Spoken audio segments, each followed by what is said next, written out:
Hello everybody, and welcome to example 2 on page 14 of the workbook. So let's read this together. They'd like us to decide whether or not each of the following are subspaces of R2 and to prove our answer. Okay, and we'll start with the first of the two subsets that they're giving us. So W1 is the set of all ordered pairs A1 and A2 such that A1 plus 2A2 is equal to 0.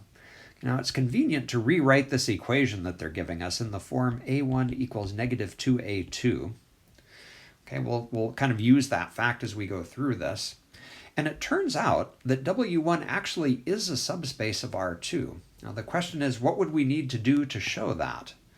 Well, we have a theorem that we developed in the previous video, theorem 1.3. That's kind of our standard tool for proving that a subset is a subspace.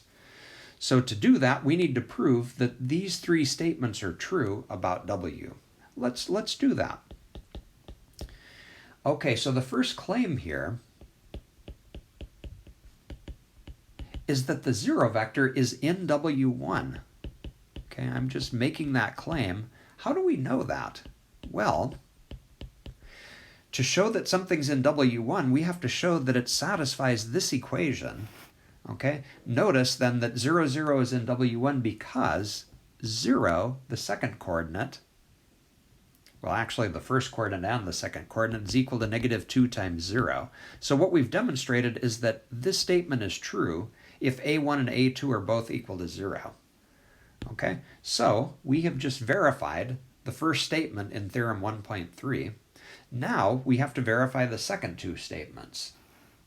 Okay, so we need to show closure under addition and closure under scalar multiplication.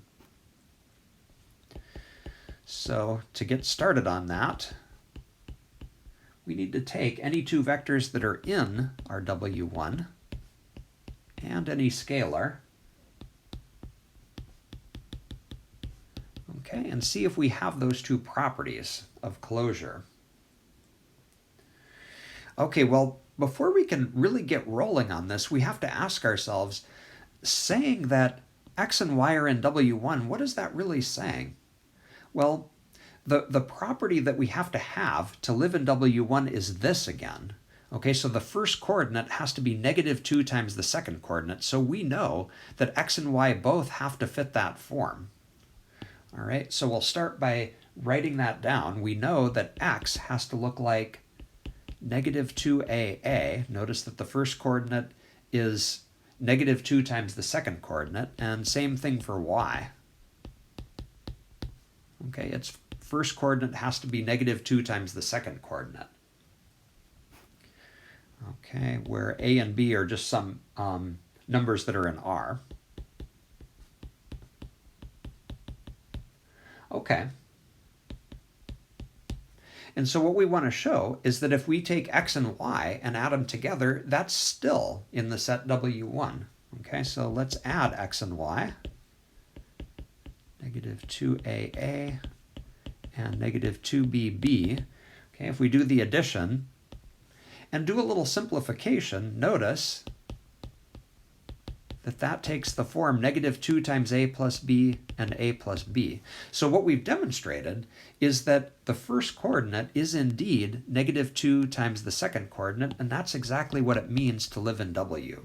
Okay, so there's our proof that we're closed under addition. All right, what about scalar multiplication? Well, Cx looks like C times negative 2AA, and if we rewrite that, that looks like negative 2 times CA. So again, we can see that the first coordinate is negative 2 times the second coordinate. That means that this is indeed in W1. Okay, so if we kind of scroll back to our theorem for a minute, we just verified closure under addition, closure under scalar multiplication. We have verified all three of the properties in theorem 1.3. Okay, so by theorem 1.3, W1 is a subspace.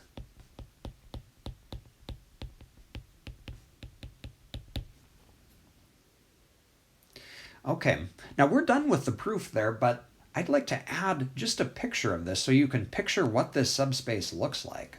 Okay, if we were to plot all the points in W1, kind of an interesting thing happens here. Okay, so I'm going to draw an axis here. And it turns out that W1 is actually a line. Okay, to convince you of that, I'm going to just plot a few points on this line. So one point is 0, 0. Another one is 2, -1, 4, -2, and so on. We could go in the other direction as well, -2, 1. Okay, do you believe that that thing that I just plotted is really W1? Notice that it kind of has to be, because all of those points that I gave you coordinates for, they satisfy this property of having the first coordinate be -2 times the second coordinate. That's what it means to be in W1. Okay, and so W1 is actually a line in R2. Okay, let's just add that as a note here.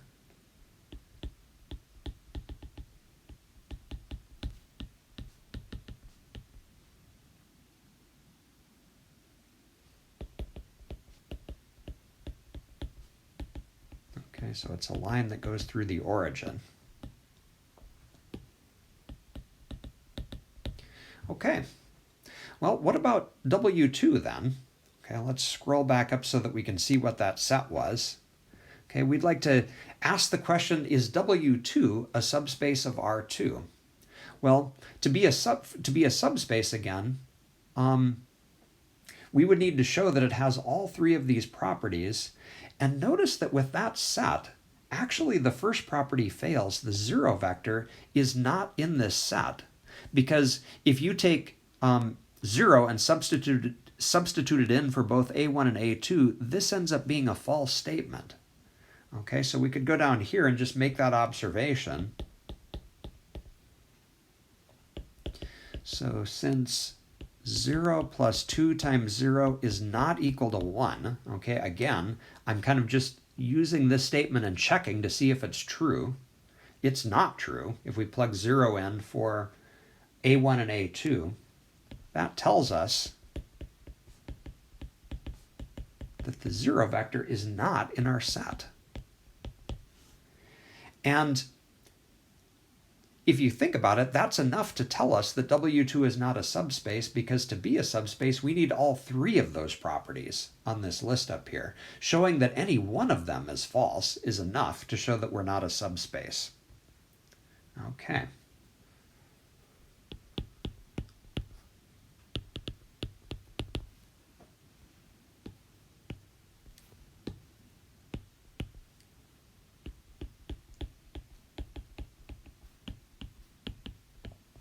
Okay, so this kind of illustrates that it's generally easier to show that something is not a subspace, okay, because we just need one counterexample, okay, that demonstrates that we don't have a subspace.